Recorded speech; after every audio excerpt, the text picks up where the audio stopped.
Have you ever dated somebody who is an avoidant attachment style? And maybe they're kind of dismissive or aloof or mysterious, and found yourself feeling really triggered by them and their behaviors? Maybe feeling triggered frequently when they didn't call you back, or maybe feeling like some of their behaviors or aloofness got under your skin, really pushed your buttons, and maybe you even found yourself constantly venting to friends and family about this person. Well, if there are things that were chronically getting under your skin and you found yourself experiencing these really charged judgments towards this person, it is time for a really exciting exercise today, and we're going to do it together. So, we're going to go through together, we're going to do shadow work on the avoidant attachment style. And I want you to try to follow along because by the end of this video, you're not only going to feel this deep sense of healing from this self awareness and understanding of what was triggering you, but you'll also get some really powerful information for some things that you want to make sure that you are taking with you for future events and relationships. And I'll share a little bit of my personal first experience with shadow work as well.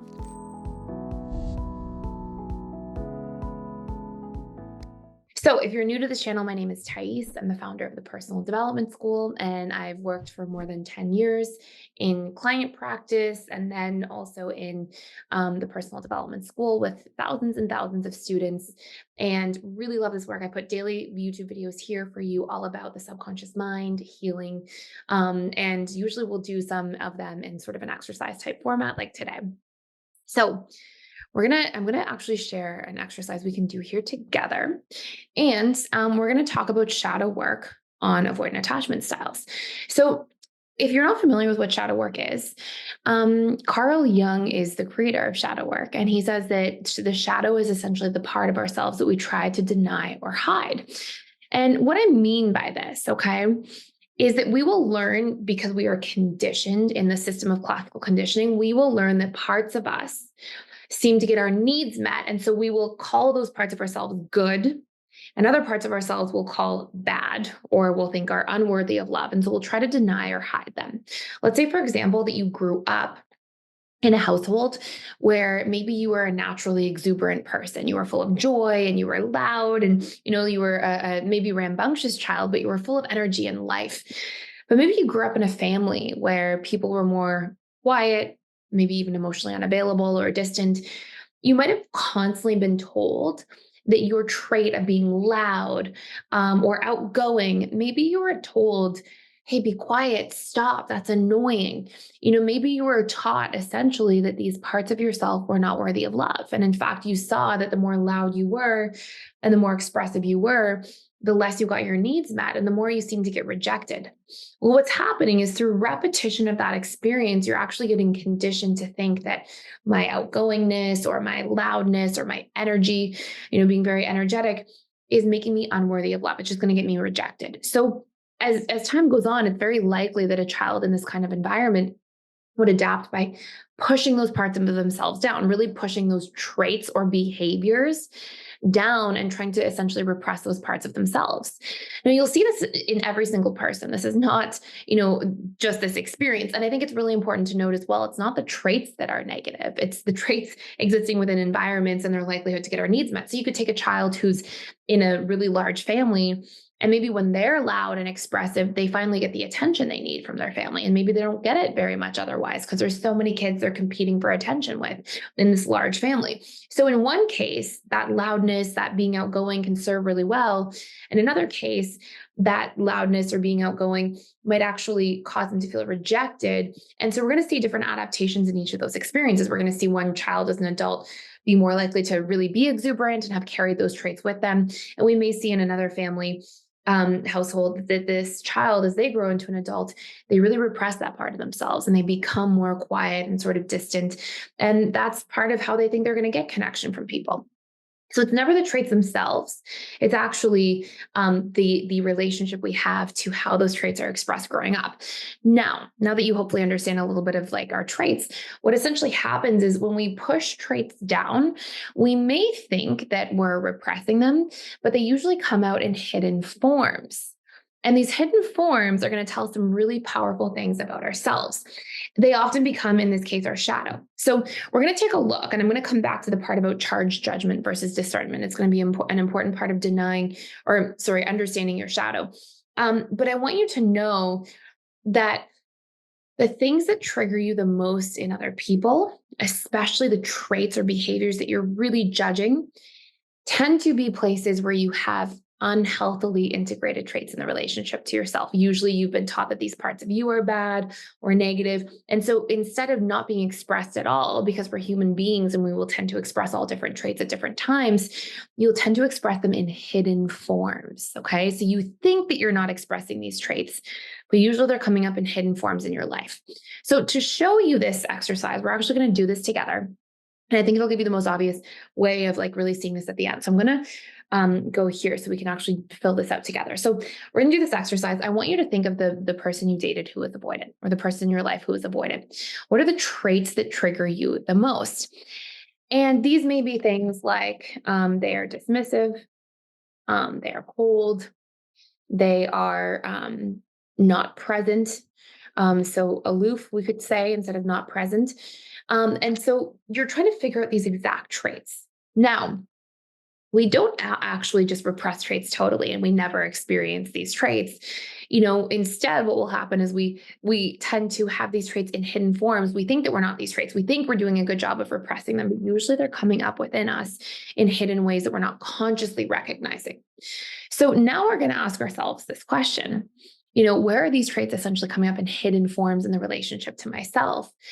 Is the first part. And often what I found all the time is people who are so triggered by dismissiveness in others, they tend to be very dismissive of their own feelings and needs. Okay. So, or very dismissive of their own boundaries, or, when we're people pleasing, we're dismissing ourselves, right? We're not treating ourselves equally to others. We're kind of catering to everybody else all the time and walking on eggshells. We're dismissing our feelings, our needs, our experience in that case. Okay. Another one is, when it comes to being cold, often we'll see somebody's cold to themselves when in the company of others.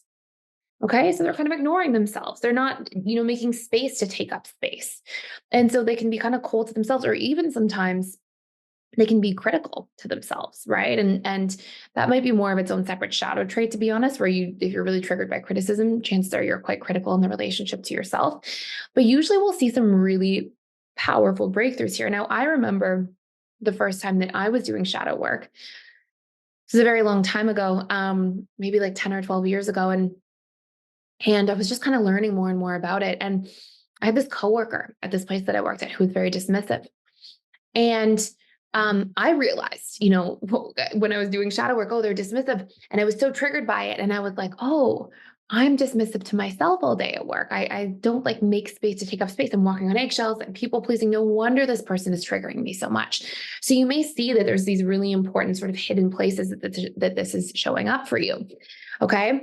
Again, aloof or not present. Where are you not present with your own feelings or needs or boundaries? Where are you not present with like your own life, in the different 7 areas, your own career dreams and goals, your own financial goals, your own mental, emotional goals, and time for those areas of your life, right? You'll see that the more these things trigger you and somebody else, usually the more we have a dysfunctional relationship to these things in ourselves. Okay. So it's telling us really important information. And I will say one thing, because it comes up a lot. If you saw this part here that says charged judgment versus discernment, when we have a shadow trait, it's not that it's not that this is something where we're going, oh yeah, I can tell that this person's unhealthy. It's not like if you have a friend and the person's constantly gossiping about everybody and criticizing. Discernment would be like, oh, you know what, this isn't really great. I can tell that when I'm around this friend all the time, it kind of pulls my mood down, or I don't love to gossip with them and I feel kind of awkward being there.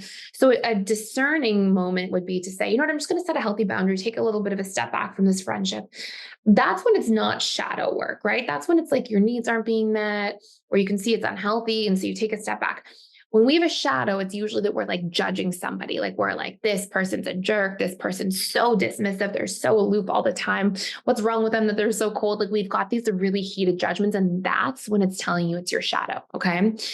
So the next part of this exercise, and by the way, if you want to do a much deeper dive into this whole topic, I have a whole course on this, and there's not just shadow work that we can do in this form. This is originally adapted from a Carl Jung form of shadow work, but there's a whole bunch of different ways we can apply shadow work, and I have them all in the course. You can check it out fully for free for a limited time, all about like past partners you had and exes and why they triggered you so much.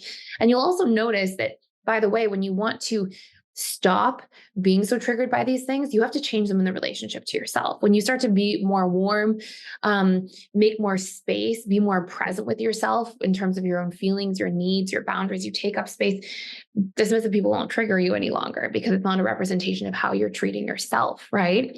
So really important work to do there. Now, if you look at the next part, where are you maybe dismissive or cold to someone else in your life?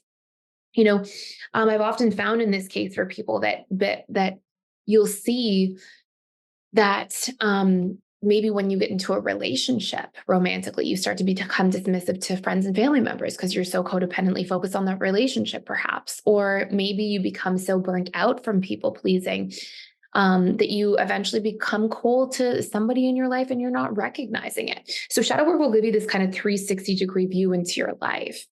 And so I want you to really like pause if you need to, but really contemplate these points because you'll see that these have a profound impact on how we heal, how we show up, and how we move through things going forward. And then last but not least, where are you dismissive or cold or whatever traits you filled in here towards the person that you are judging? So, what you may find, I found this with the coworker I mentioned who was very dismissive. I'd go in the morning, for example, I'd be like, good morning, how's your morning? And that coworker would be very cold and go, it's fine. Everything's fine, and just very short. And I would turn in my mind at the time, and I realized this through shadow work, in my head, I go, fine. If you don't want to talk, I won't speak to you all day. And I would become dismissive and cold back to the person because of these dynamics. So sometimes we'll be reactively expressing these traits that we're judging in the person, right? Sometimes, for example, you'll see, just as another really obvious one, if somebody gets really triggered by somebody being critical, you may not turn around and criticize that person back out loud, but sometimes you'll really criticize them in your thoughts, right? In your mind and your thinking. So you'll see that when we look at this sort of 360-degree view of shadow work, that we can start recognizing how these traits are a part of ourselves. Now, in the free shadow work course that I mentioned, that you can use the link for down below, there's actually steps and strategies for how to integrate these traits better and overcome your shadow and actually stop doing these things in the relationship to yourself. But a lot of them are pretty obvious here, actually being accountable for your needs and your feelings, being more mindful of yourself. So hopefully this gives you a really good place to start. Now, that's pretty much it for today. If you do want to see more work on shadow work, if you want to see more exercises on this channel in general, I would love to hear from you. Let me know in the comments down below. And I really appreciate you stopping by. Thank you for being here and for watching. And I can't wait to see you in future videos. If you enjoy this channel, please also subscribe.